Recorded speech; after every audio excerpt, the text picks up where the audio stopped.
महाविकास आघाडीमधील नेते तपास यंत्रणांच्या निशाण्यावर। रोहित पवार, किशोरी पेडणेकर यांना ईडीचा समन्स। राजन साळवींना एसीबीची नोटीस तर खिचडी घोटाळा प्रकरणात सूरज चव्हाण यांना ईडी कोठडी। बारामती अॅग्रो कारखान्यामधील गैरव्यवहार प्रकरणी रोहित पवारांना ईडीचा समन्स। बुधवारी चौकशीसाठी बोलावलं तर काही दिवसांपूर्वी बारामती अॅग्रोवर ईडीची छापेमारी। रोहित पवारांपाठोपाठ किशोरी पेडणेकरांनाही ईडीचा समन्स। कोरोना काळातील बॉडी बॅग घोटाळा प्रकरणात पेडणेकर अडचणीत।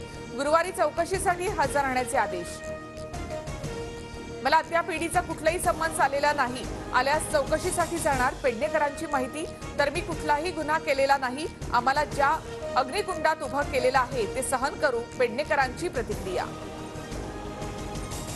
यापूर्वीही नोटीस आले आहेत। रोहित पवारांना आलेल्या ईडीच्या समन्सवर शरद पवार यांची प्रतिक्रिया।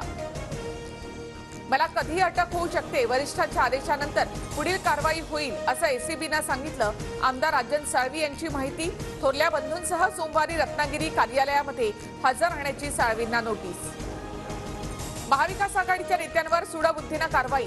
भाजप शिंदे गटात जाण्यासाठी नेत्यांवर दबाव तंत्र, मात्र आमचे नेते लढतायत। आदित्य ठाकरे यांची प्रतिक्रिया। आमदार साळवींच्या छापेमारीत 3.5 कोटीहून अधिक मालमत्तेची कागदपत्र एसीबीच्या हाती। कागदपत्रांची छाननी सुरू। काल साळवींच्या घरी एसीबीच्या पथकाकडून 10 तास झाडाझडती। 22 जानेवारीला सर्वांनी घरामध्ये रामज्योत लावा। सोलापूरमधील कार्यक्रमातून पंतप्रधान मोदींचं आवाहन। भाजलेली भाकरीच ते लोक आता खात आहेत। राम मंदिरावरून उद्धव ठाकरेंचा हल्लाबोल। आम्ही नाही तर त्यांनीच आमची साथ सोडली, अशी ही टीका। मोदींनी लोकांना रोटी, कपडा आणि आता मकानही दिलं, हीच मोदींची गॅरंटी। देशात पुन्हा मोदी सरकारच येणार। शिंदेंकडून पंतप्रधान मोदींचा कौतुक।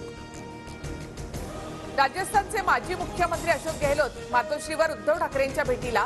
दोघांमध्ये जागा वाटपासंदर्भात चर्चा सुरू असल्याची माहिती। गेहलोत इंडिया आघाडीमध्ये जागा वाटप समितीचे समन्वयक। मराठा आणि ओबीसी आंदोलनासाठी काही तास शिल्लक, मात्र आंदोलनासाठी अद्याप कोणालाही परवानगी नाही।